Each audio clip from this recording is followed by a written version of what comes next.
दोस्तों, भगवान बुद्ध ने सत्य ही कहा है, तुम हे ही किचंग आतपन अखा तारो तथागता। इसका मतलब है कि सफलता के लिए आपको स्वयं ही मेहनत करना है, शिक्षक का काम केवल मार्ग दिखलाना है।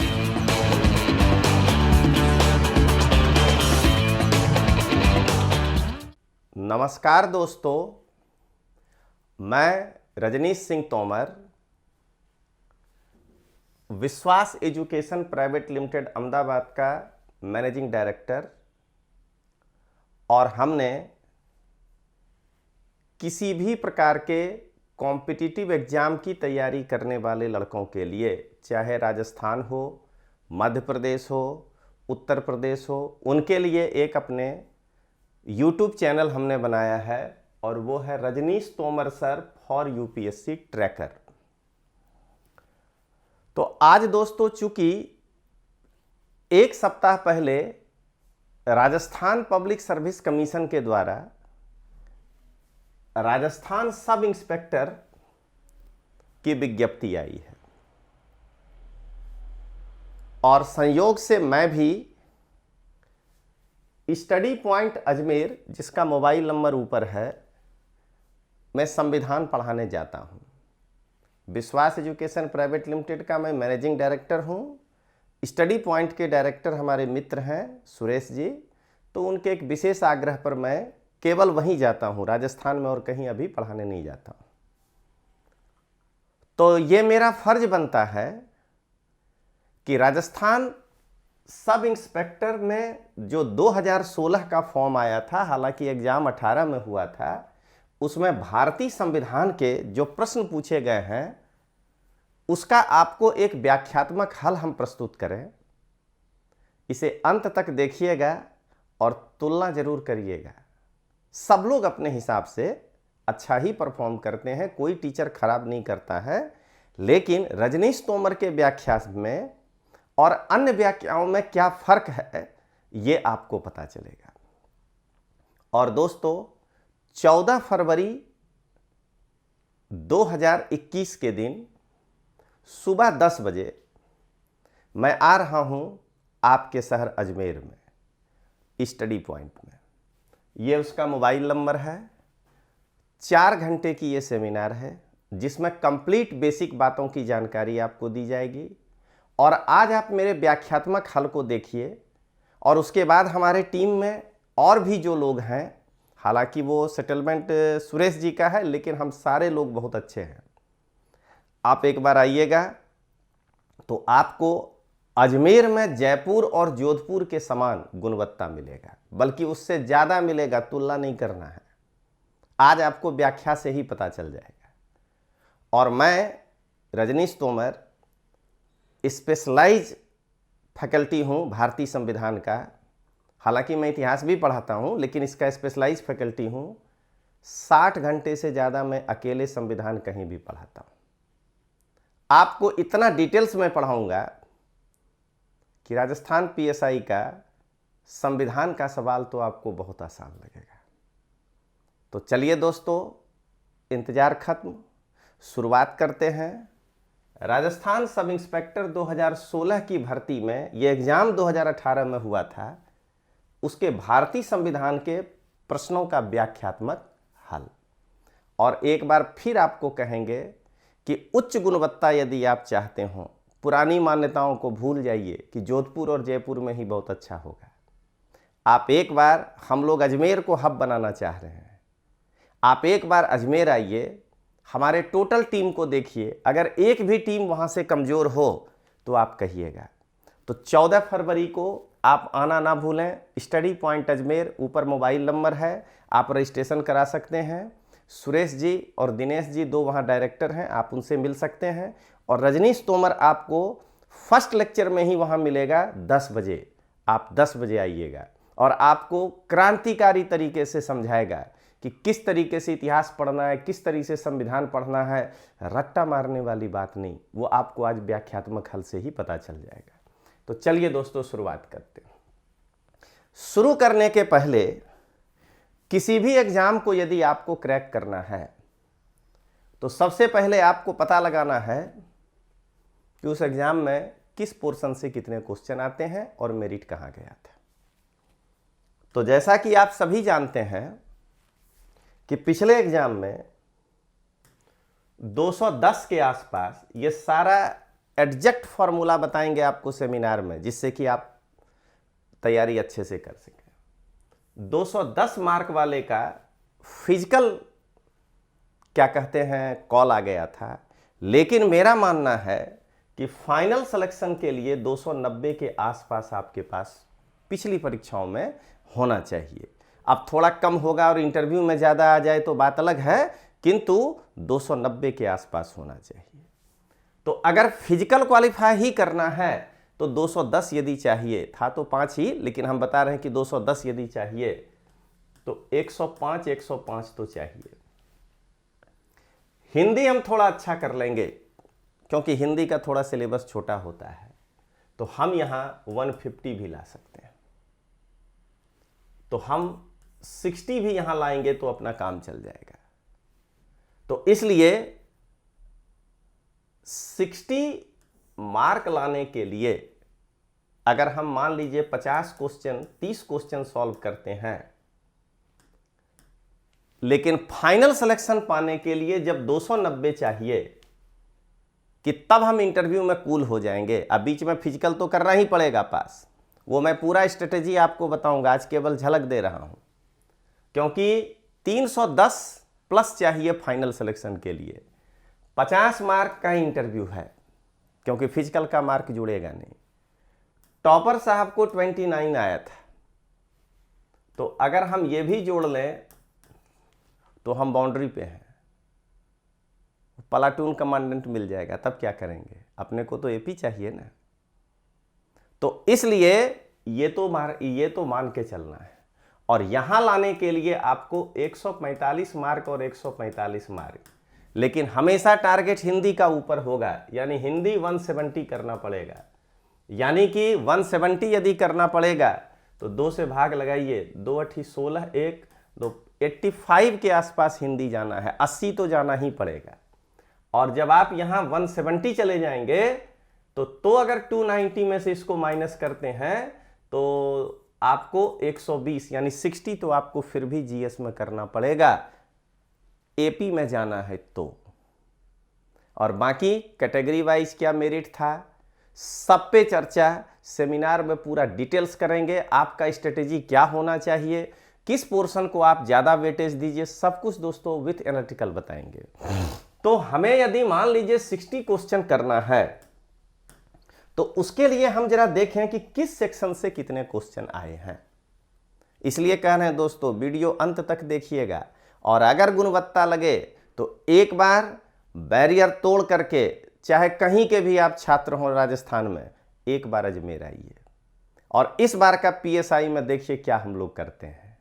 तो दोस्तों राजस्थान सब इंस्पेक्टर 2016 का पेपर एनालिसिस, भारत के इतिहास से 7 प्रश्न आया था। सेमिनार में तो और आगे बता देंगे कि एंशिएंट मेडिवल मॉडर्न में से कितना आया था। राजस्थान के इतिहास से 4 प्रश्न आया था। यानी इतिहास के सेक्शन को यदि हम कर लें, चाहे वो राजस्थान हो और भारत दोनों, तो 11 क्वेश्चन पकड़ाएगा।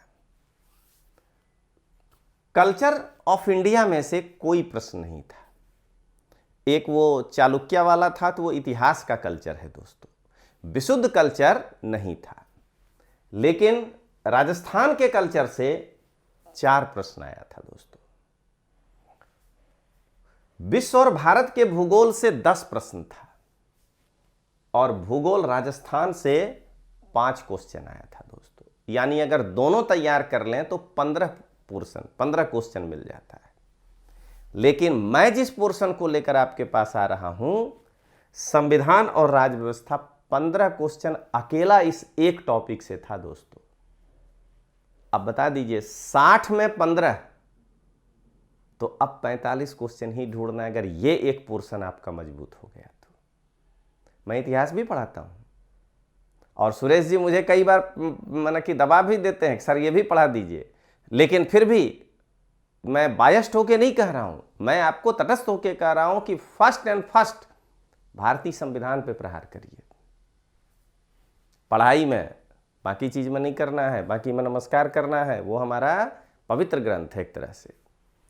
अर्थव्यवस्था भारत से 10 सवाल है, अर्थव्यवस्था राजस्थान से 5 सवाल है। आप सोच करके देखिए, बच्चों को हमेशा तैयारी के दौरान इकोनॉमिक्स प्रॉब्लम करता है।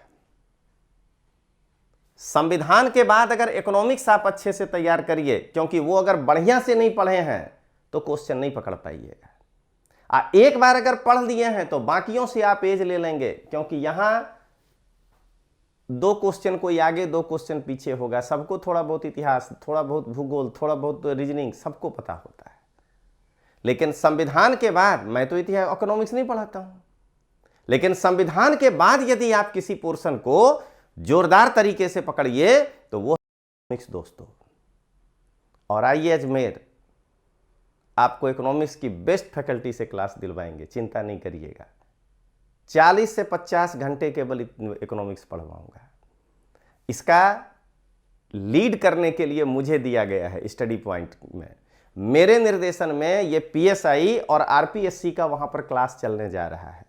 और मैं और डॉक्टर रमेश सोनी, जो कि राजस्थान में भूगोल में एक बहुत बड़ा नाम है, इसको हम लोग दोनों बीड़ा उठाए हैं। और बाकी हमारे टीम में कोई भी कमजोर नहीं है। मैं नाम इसलिए नहीं लूंगा कि फिर वो प्रचार हो जाएगा। नरेश गोयल साहब हैं जो हिंदी पढ़ाने आते हैं, ऋषि सर हैं जो कि रीजनिंग पढ़ाते हैं, राजेश टाक सर हैं जो कि गणित पढ़ाते हैं। सारे टीम में हमारे बेस्ट फैकल्टी हैं।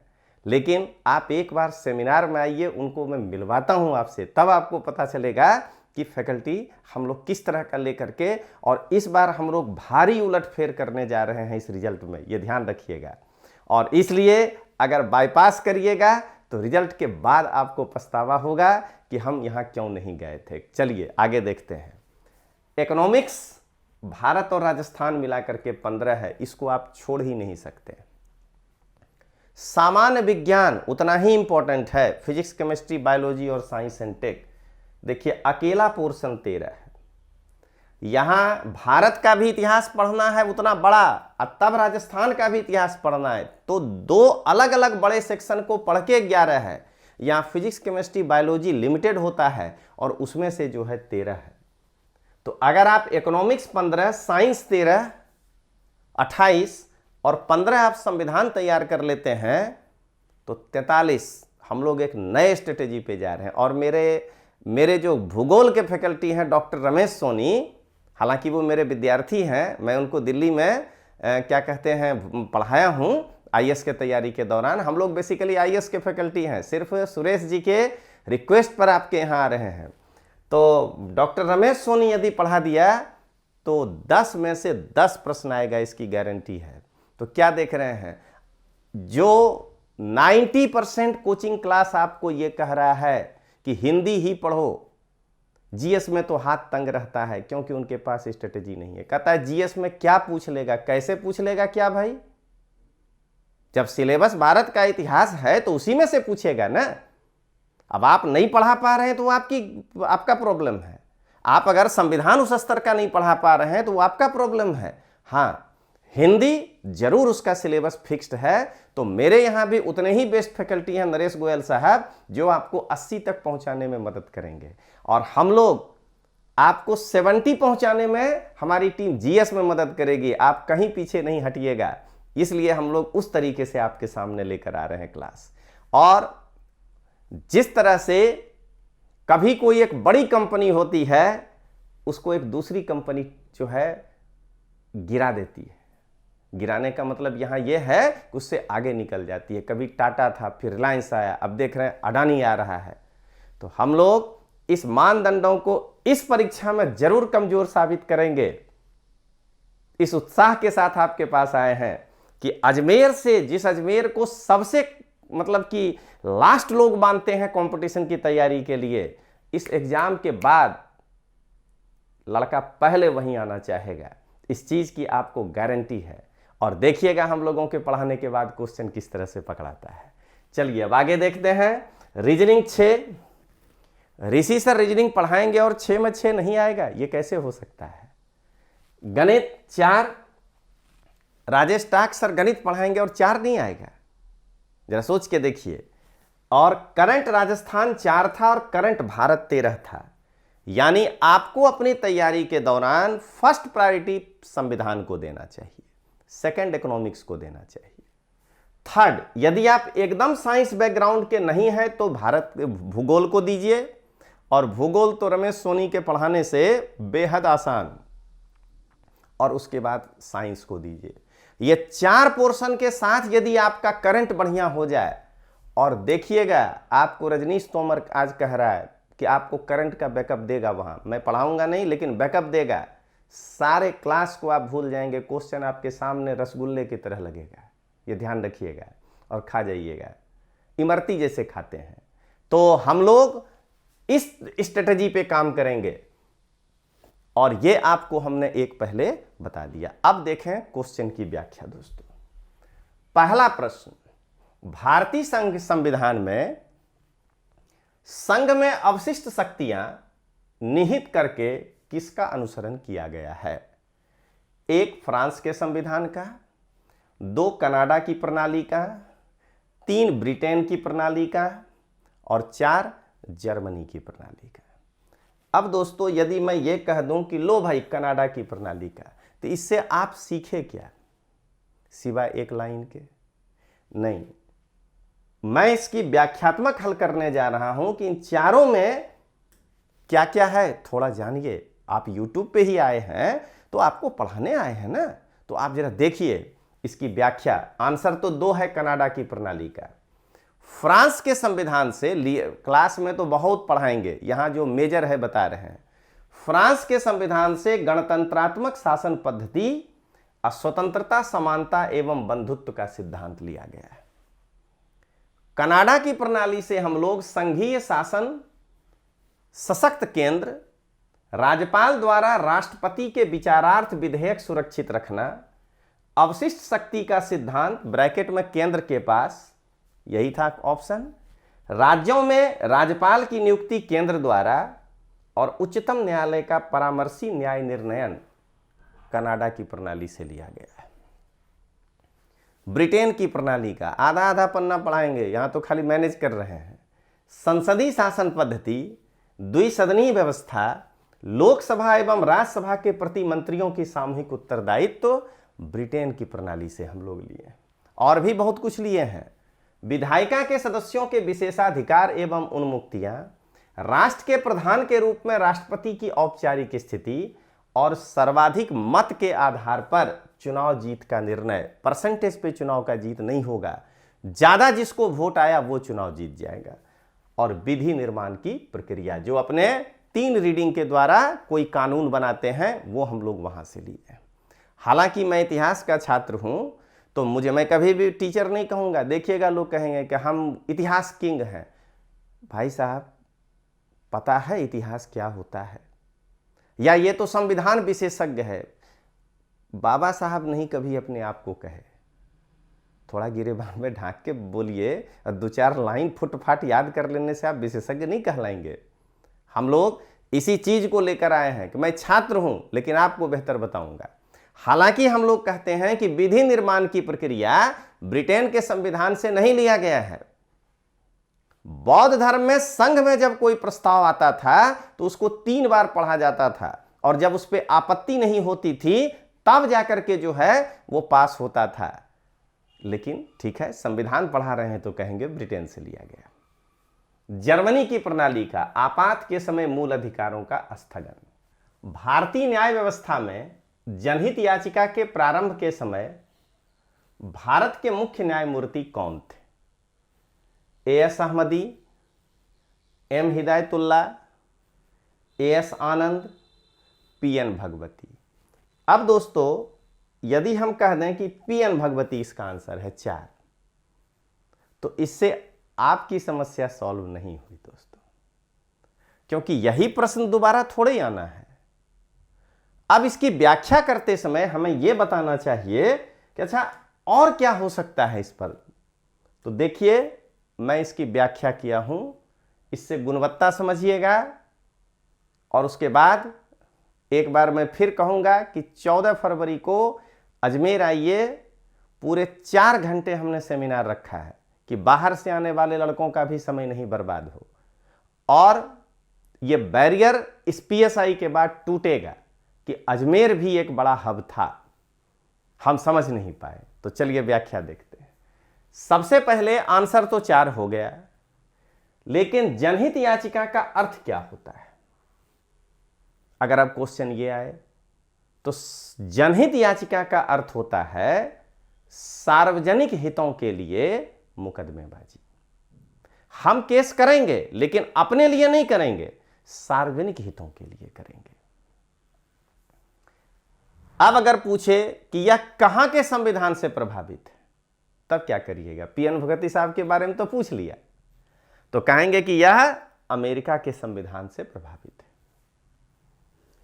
अगर पूछे कि इसका परिभाषा कहां है, तो इसकी परिभाषा किसी अधिनियम या कानून में नहीं है, इसकी व्याख्या न्यायाधीशों के द्वारा की गई है।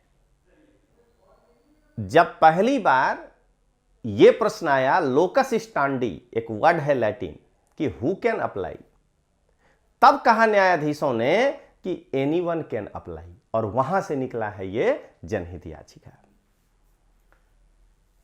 यह न्यायिक सक्रियता के माध्यम से जनता को प्रदान किया गया, यह जुडिशियल एक्टिविज्म का एक उदाहरण है। इस मामले पर अदालत स्वयं संज्ञान ले सकती है और मुकदमा दायर कर सकती है, या किसी सार्वजनिक व्यक्ति की याचिका पर मामले की शुरुआत कर सकती है। अब अगर पूछे कि यह जनहित याचिका भारतीय संविधान के किस अनुच्छेद के अनुकूल है, सिद्धांतों के, तो यह भारतीय संविधान के अनुच्छेद 37A में उल्लिखित सिद्धांतों के अनुकूल है। अब जनहित याचिका का जो कंसेप्ट है वो तो पीएन भगवती डायरेक्ट हो गए, उसका बीज कहां बोया गया था? तो जनहित याचिका की अवधारणा के बीज भारत में न्यायमूर्ति कृष्णा अय्यर ने 1976 में मुंबई कामगार सभा वर्सेस अब्दुल थाई के केस में बोए थे। कितने प्रश्न आ सकते हैं, जरा सोच के देखिएगा। जनहित याचिका का प्रथम सार्वजनिक case Hussain Ara Khatoon versus state of Bihar 1979 में था। यह पहला केस है जनहित याचिका का। किसने दायर किया था? तो यह याचिका 1979 में कपिला हिंगोरानी के द्वारा दायर किया गया था।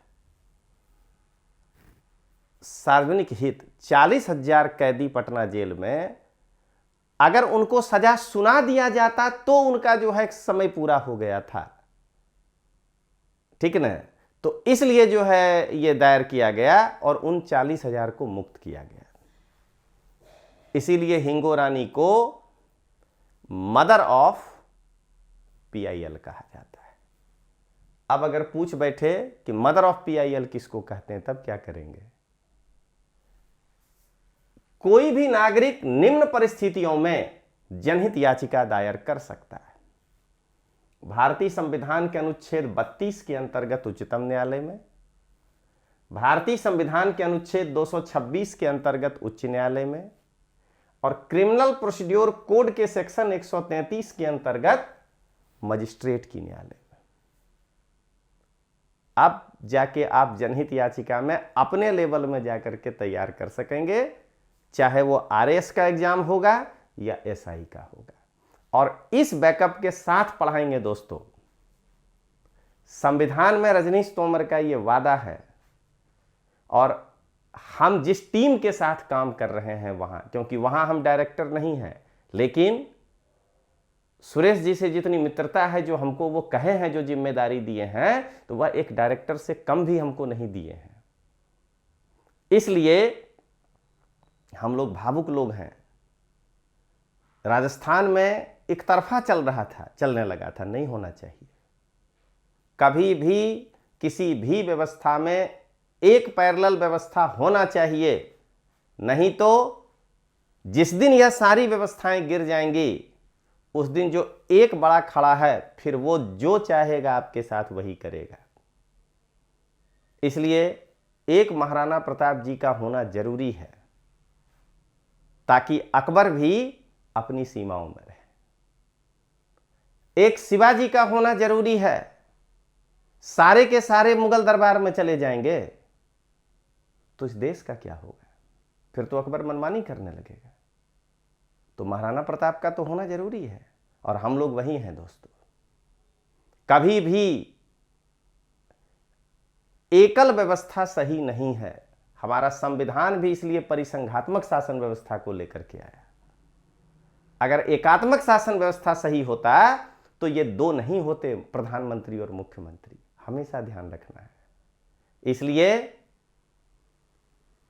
मैं अजमेर से चुनौती दे रहा हूं। मुझे अगर 50 लड़के भी मिल गए ना, अरे उससे ज्यादा मिलेंगे, उतना तो एडमिशन है ऑलरेडी पहले से, लेकिन मैं कह रहा हूं तो 30 रिजल्ट निकालने का प्रयास करेंगे प्रीलिम्स में, और 500 मिल गए तो 300 से ज़्यादा निकालने का प्रयास करेंगे। क्यों? उसके बाद फिजिकल से जब आप इंटरव्यू में जाएंगे तो देखिएगा रजनीश तोमर कैसा इंटरव्यू कराता है, क्योंकि रजनीश तोमर अपने लाइफ में आईएएस का इंटरव्यू कराया है, जब कराया है। हम देखते हैं ना किस तरह से यूट्यूब पे आ रहा है, वो लेवल क्या है प्रश्न पूछने का लोगों का। तो हम लोग एक चुनौती के साथ आपके पास आ रहे हैं, और उस चुनौती में सुरेश जी स्टडी पॉइंट अजमेर वो चुनौती लेकर के आए हैं, और हम सारे लोग उस चीज को फुलफिल करेंगे कि चाहे वो भूगोल हो, चाहे राजस्थान का इतिहास हो, चाहे भारत का संविधान हो, या इकोनॉमिक्स हो, या रीजनिंग मैथ हो, या हिंदी हो, बेस्ट देंगे, जिससे कि लड़का अगली परीक्षाओं में एक ही शब्द बोले, अजमेर अजमेर अजमेर अजमेर। इसलिए मैं कह रहा हूं कि आप एक बार आइए 14 तारीख को और देखिए कि आपको क्या कराया जा रहा है। अब आइए तीसरा क्वेश्चन। राजस्थान राज्य मानवाधिकार आयोग का विन्यास है 1 अध्यक्ष एवं 3 सदस्य, 1 अध्यक्ष 1 उपाध्यक्ष एवं 1 सचिव, 1 अध्यक्ष और 2 सदस्य, 1 अध्यक्ष एवं 4 सदस्य। आलो भाई तुरंत 6, ये लीजिए भाई 3 है। मैं जान के थोड़ा गुजराती बोला, इससे क्या समझ में आ जाएगा?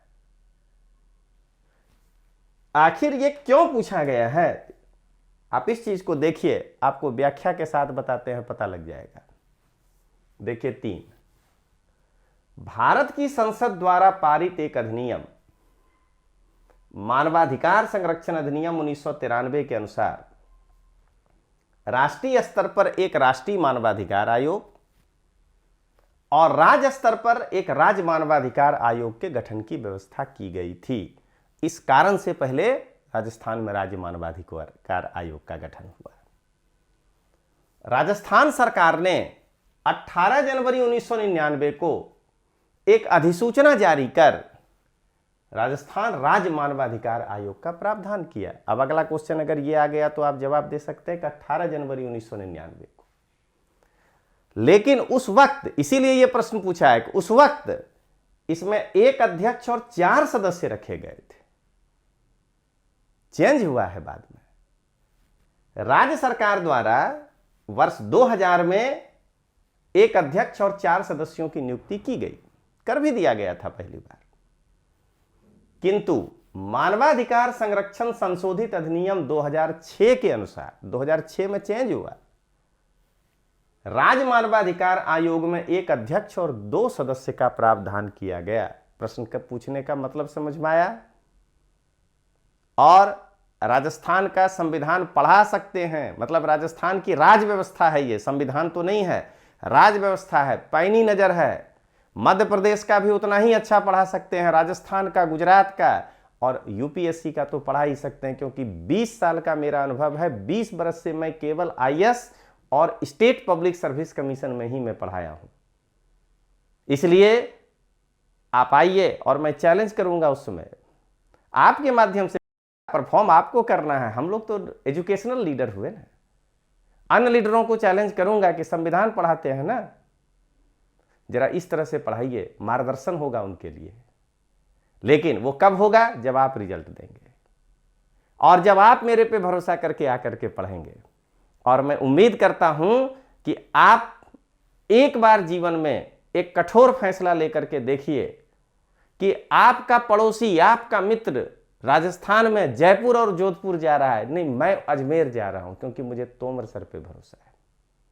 और उसके बाद देखिए कि इसमें रिजल्ट में क्या। मैं फिजिकल की बात इसलिए नहीं कर रहा हूं कि मेरी भूमिका इस प्रीलिम्स में आपको 280 प्लस लाने की, मेरा नारा ही होगा सेमिनार में आप आइए 280 प्लस, उससे नीचे कोई समझौता नहीं। क्योंकि जब सपने देखने हैं तो ऊंचे की सपने देखें, 210 की सपने क्यों देखें कि 210 नंबर पे, या 201 नंबर था एक्चुअली मेरिट, और 201 में 100 में 100 फिजिकल में आ जाएगा तो इंटरव्यू कॉल नहीं आएगा। तो हम पीटी पास करने के लिए खाली आए हैं, पहला स्टेज कि पीएसआई बनने आए हैं, और पीएसआई में एपी में आना है, नहीं बनना है एसआई, एपी में आना है। और उसके लिए 290 का आपको स्कोर देंगे और 290 की तैयारी कराएंगे आपको। इसका आपको जो है भरपूर जो है वचन देते हैं। आप एक बार आकर के देखिए। अब आइए, इसके प्रथम अध्यक्ष जस्टिस सुश्री कांता भटनागर थी। श्री प्रकाश टाटिया इसके वर्तमान अध्यक्ष हैं, और राजस्थान राज्य के अध्यक्ष उच्च न्यायालय के सेवानिवृत्त मुख्य न्यायाधीश होते हैं। यह क्वेश्चन भी ध्यान रखिएगा कि राजस्थान राज्य मानवाधिकार आयोग के अध्यक्ष कौन होते हैं, तो राजस्थान उच्च न्यायालय के सेवानिवृत्त न्यायाधीश होते हैं। आइए चौथा, देख रहे हैं ना, इस गुणवत्ता के साथ पढ़ाएंगे आपको। कौन से राज्यों ने स्थानीय सरकार के पंचायती राज स्वरूप को सर्वप्रथम अंगीकार किया था? राजस्थान मध्य प्रदेश, आंध्र प्रदेश मध्य प्रदेश, राजस्थान आंध्र प्रदेश, आंध्र प्रदेश महाराष्ट्र। इसमें थोड़ा व्याख्या का कम जरूरत है, फैक्चुअल क्वेश्चन है, राजस्थान और आंध्र प्रदेश। 3, 2 अक्टूबर 1959 को राजस्थान के नागौर जिले में पंचायती राज व्यवस्था को लागू किया गया था, प्रारंभ किया गया था, परंतु अपनाने की बात सबसे पहले आंध्र प्रदेश में हुआ था। इसीलिए ये दोनों क्वेश्चन मिला के आता है।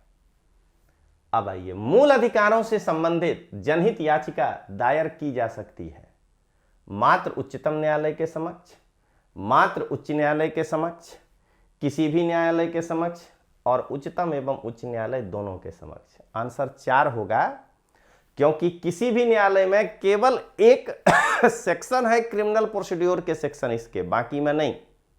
इसलिए आंसर 4 होगा कि मूल अधिकारों से संबंधित जनहित याचिका अनुच्छेद 32 के अंतर्गत उच्चतम न्यायालय में, अनुच्छेद 226 के अंतर्गत उच्च न्यायालय में दायर किया जा सकता है। मौलिक अधिकार के रूप में हटाए जाने के पूर्व संपत्ति का अधिकार किस अनुच्छेद का हिस्सा था? शुरू का 2 क्वेश्चन बेहतरीन था, फिर आगे भी बेहतरीन होगा, और कुछ मिक्स होते हैं ना, तो कुछ कंसेप्चुअल क्वेश्चन के जगह पे फैक्चुअल भी होता है। 18, 19, 22, 21, 19 मालूम है अपने को, लेकिन इसकी पूरी व्याख्या देखिए। मूल संविधान में संपत्ति का अधिकार अनुच्छेद 19(1)(f) के अंतर्गत था। 44वें संविधान संशोधन 1978 के धारा 2 के द्वारा इसका लोप कर दिया गया।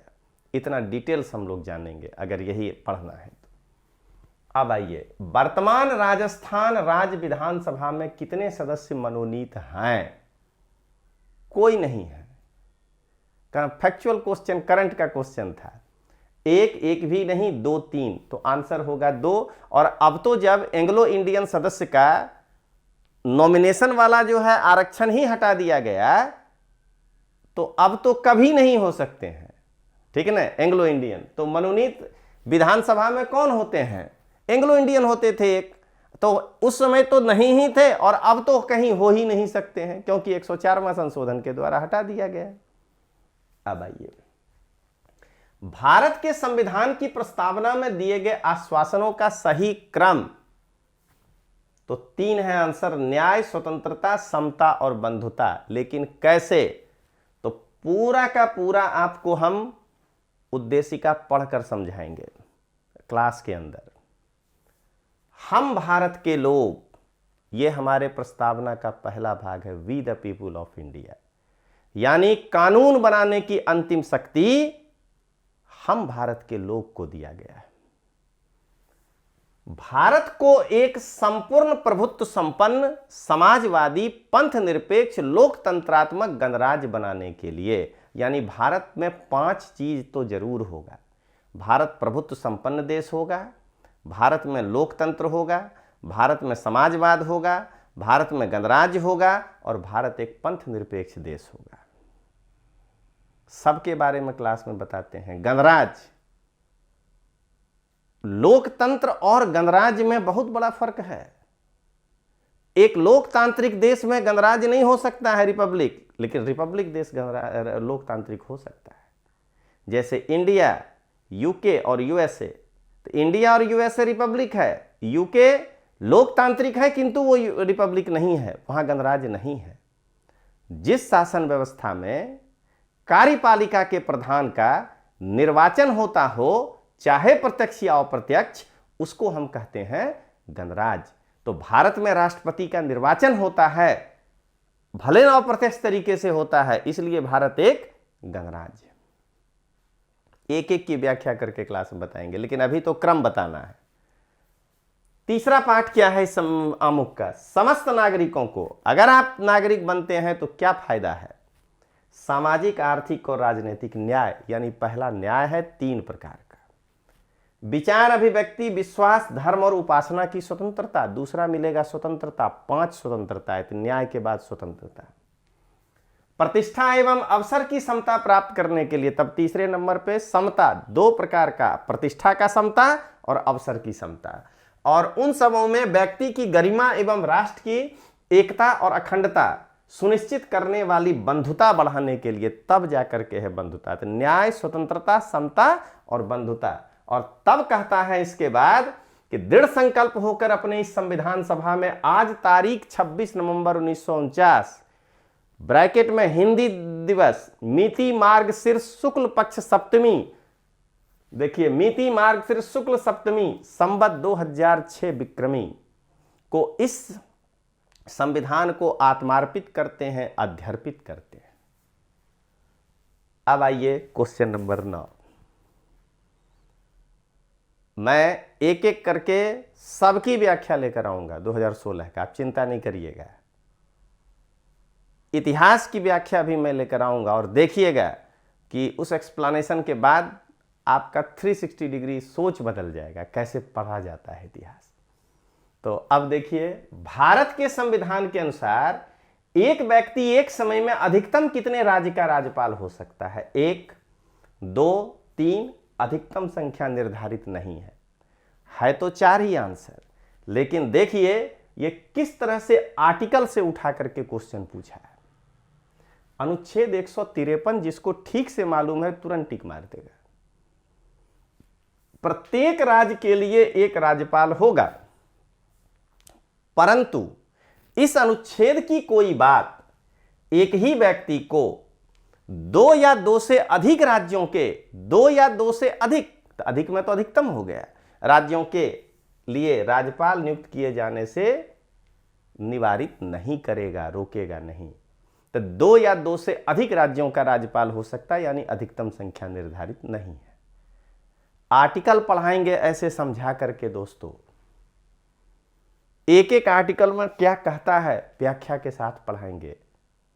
आपके साथ मेहनत करेंगे, आप मेरे साथ मेहनत करने के लिए तैयार रहिए और उसके बाद हम दोनों मिलकर,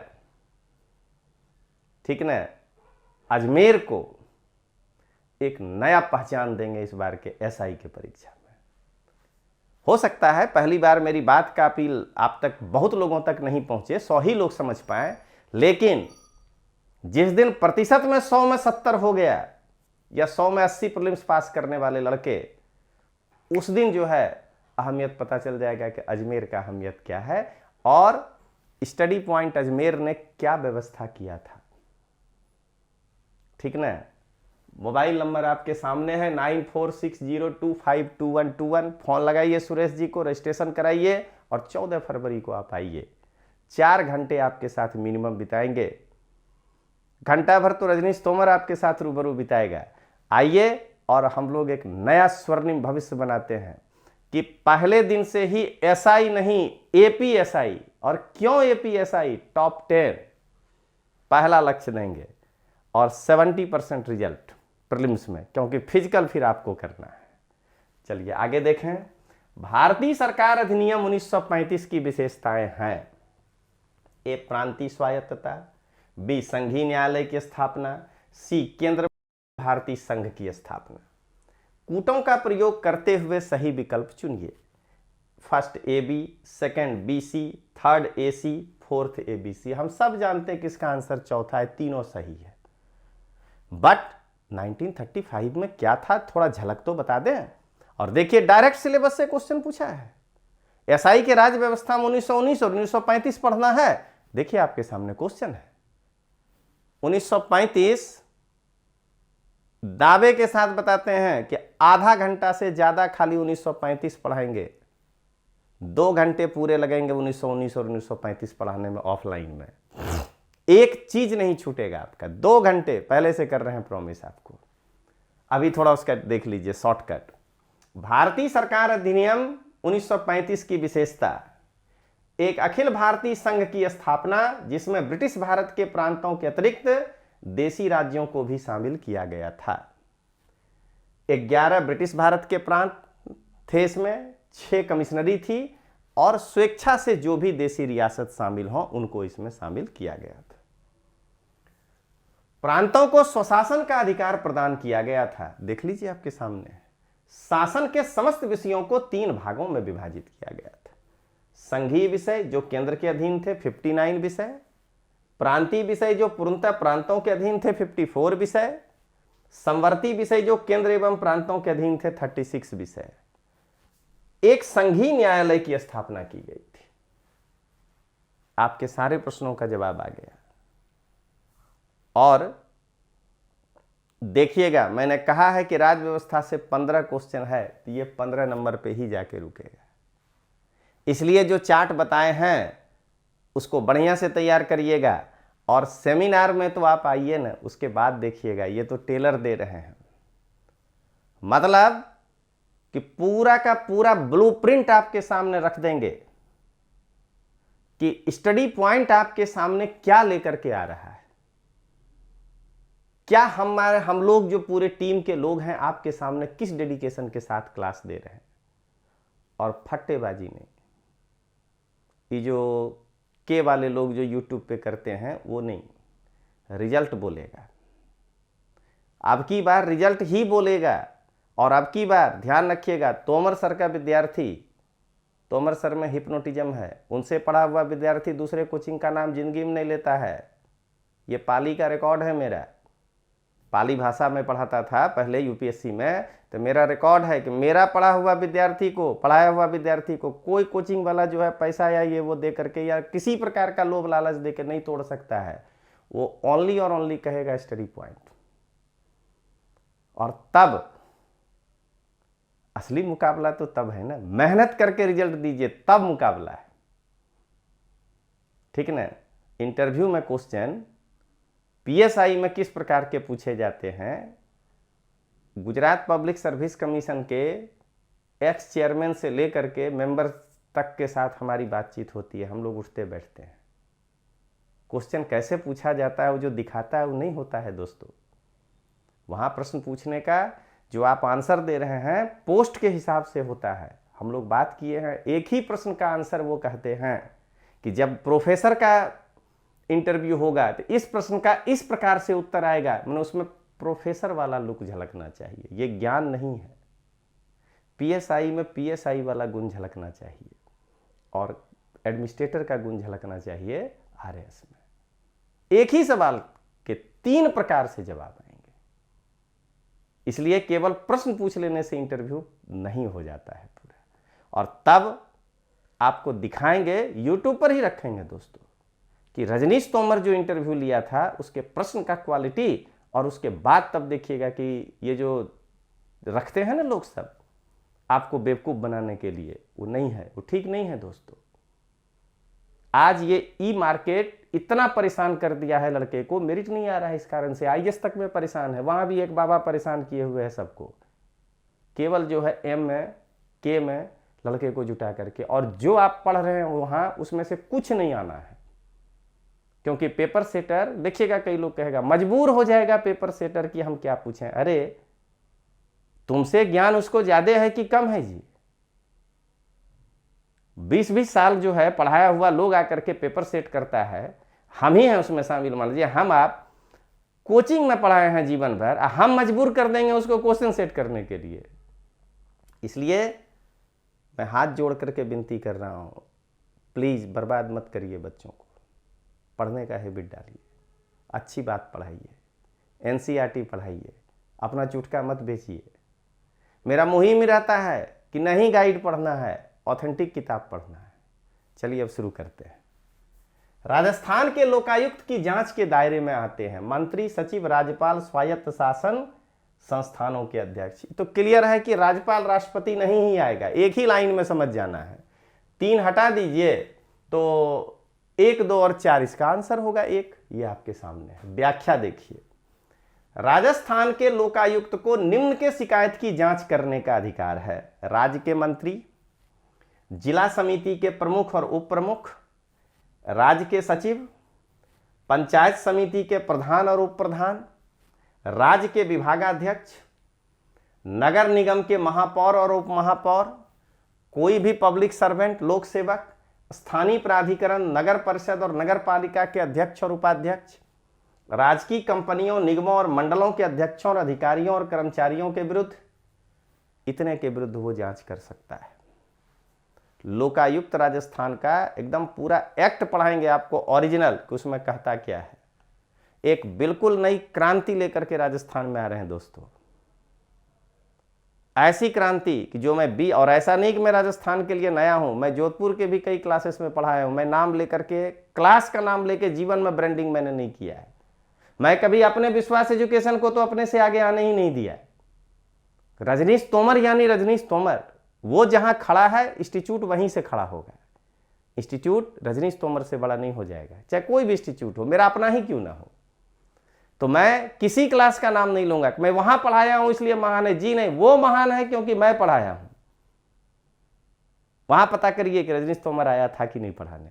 तो जोधपुर में भी मैं पढ़ाया हूं, कई जगह मैंने पढ़ाया राजस्थान में, ये पहला नहीं है दोस्तों। लेकिन यहां पर मुझे सुरेश जी ने फ्री हैंड बैटिंग करने को दिया है कि सर आप इसका लीडरशिप लीजिए, और इसलिए मैं इतना मुखर होकर के आपके सामने आया हूं। बाकी जगह मेरी भूमिका अपने विषय तक होती थी और मैं अपने को सीमित भी रखता था, भाई आपको बाकी जो करना है करिए, मैं अपने विषय में मजबूती के साथ पढ़ाऊंगा।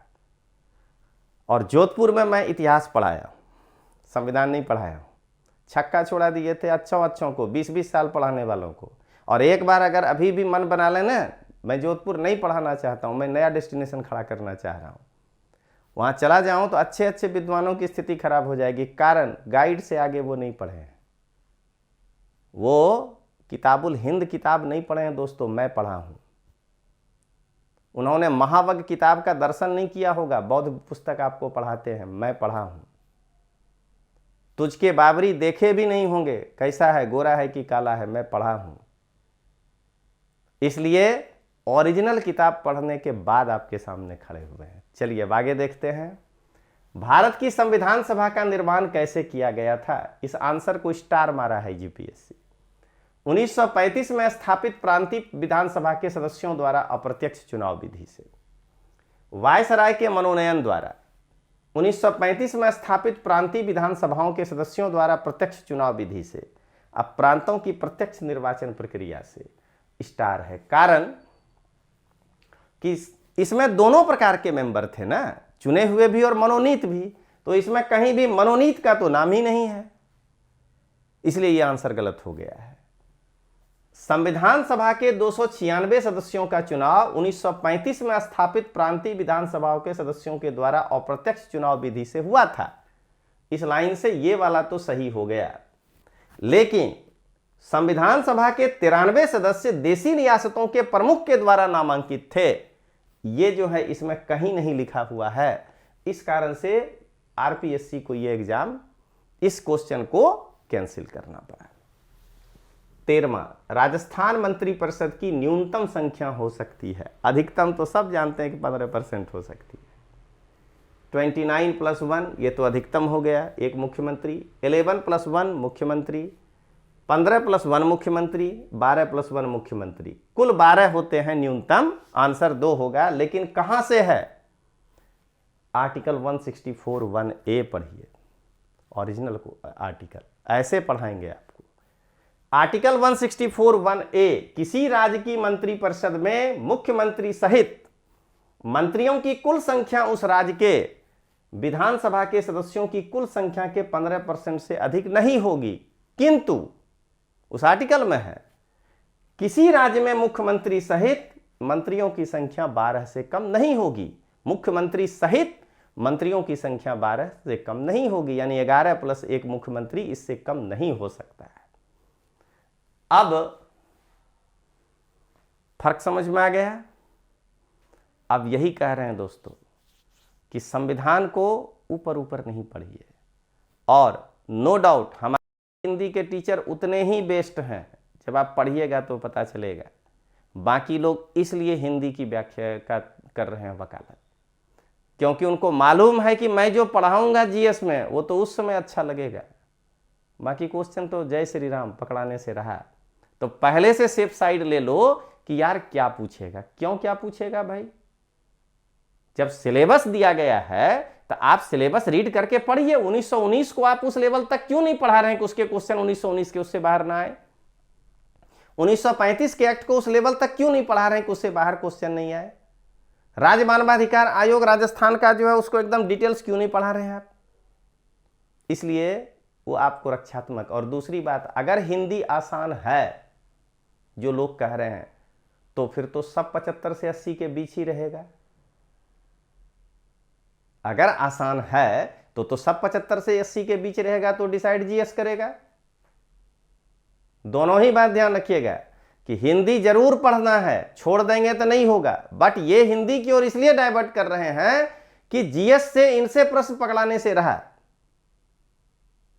और अगर इनकी ही बात को ली जाए कि हिंदी आसान है, एक बार पढ़ोगे तो हो जाएगा, तो सब अगर वहां तक पहुंच गया तो अब डिसाइड कौन करेगा? तो फिर जीएस ही डिसाइड करेगा।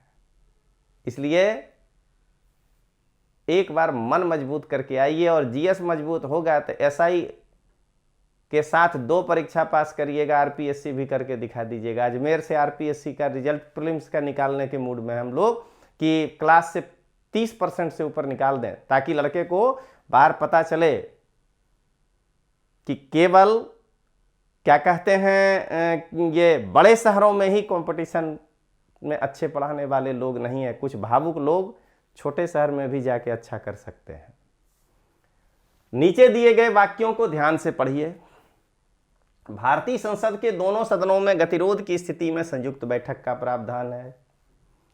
संयुक्त बैठक मात्र सामान्य विधेयक पर बुलाई जा सकती है। संविधान संशोधन विधेयक पर भी संयुक्त बैठक का प्रावधान अनुच्छेद 102 में वर्णित। 102 कहा, यह लाइन कैंसिल हो गया इतने में ही। आंसर 1 2 3 1 3 2 3 1 2, चौथा होगा 1 और 2, तीसरा तो यही गलत हो गया। अब आइए व्याख्या। अनुच्छेद 108(1) के अनुसार संसद के दोनों सदनों में गतिरोध की स्थिति में संयुक्त बैठक बुलाई जा सकती है।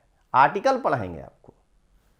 अनुच्छेद 108(1), परंतु इसमें क्या कहता है आगे, परंतु इस खंड की कोई बात धन विधेयक पर लागू नहीं होती है, यानी सामान्य विधेयक पर लागू होती है। अनुच्छेद 368(2) के अनुसार संविधान संशोधन विधेयक प्रत्येक सदन में अलग अलग पारित होना चाहिए। ज्वाइंट का तो है ही नहीं बात 368(2) में। और 102 में संसद सदस्य की निर्हरताओं के बारे में है, डिस्क्वालिफिकेशन के बारे में है दोस्तों। क्लियर? अब आइए अंतिम 15वां। और उसके पहले एक बार फिर आपसे अपील करते हैं कि एक बार आप मौका दीजिए, स्टडी पॉइंट अजमेर में आइए, 9460252121 पे। मैं वहाँ संविधान का तो पूरा लेक्चर लूँगा, और पीएसआई और आरएएस में प्रयास करूँगा कि इतिहास का भी कोई एक सेक्शन आपके साथ शेयर करें। और बाकी हमारे टीम में हम भी उसके मेंबर हुए।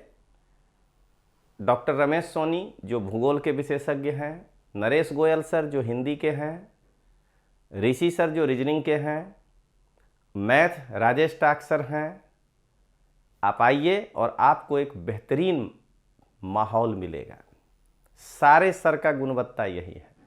तो चलिए 15 नंबर देख लेते हैं। भारतीय जनसंघ के संस्थापक थे अटल बिहारी वाजपेयी, चक्रवर्ती राजगोपालचारी, दीनदयाल उपाध्याय और डॉक्टर श्यामा प्रसाद मुखर्जी। हम सभी जानते हैं कि आंसर 4 होगा। लेकिन 21 अक्टूबर 1951 को डॉक्टर श्यामा प्रसाद मुखर्जी ने जनसंघ की स्थापना की। तो इस प्रकार से दोस्तों आज आपको हमने राजस्थान पुलिस सब इंस्पेक्टर जो 2016 में विज्ञप्ति निकला था, 18 में एग्जाम हुआ था, उसके 15 क्वेश्चन जो भारतीय संविधान के थे उसका हमने व्याख्या किया। और ये एक बड़ा सेक्शन है दोस्तों। 60 प्रश्न पहुंचने के लिए, 65 प्रश्न पहुंचने के लिए ये 15 को तो अच्छे से करना ही है। और इसके बाद इकोनॉमिक्स में बार बार कह रहा हूं, जबकि मैं नहीं पढ़ाता हूं, वो दूसरा आपका सबसे मजबूत पॉइंट बनेगा। भूगोल ये आपका मजबूत पॉइंट बनेगा। और मैक्सिमम स्ट्रेटेजी आपको इसी तरीके का बताएंगे। आप आइए एक बार अजमेर, और 14 फरवरी 10 बजे। तो चलिए मिलते हैं दोस्तों। जय हिंद, जय भारत।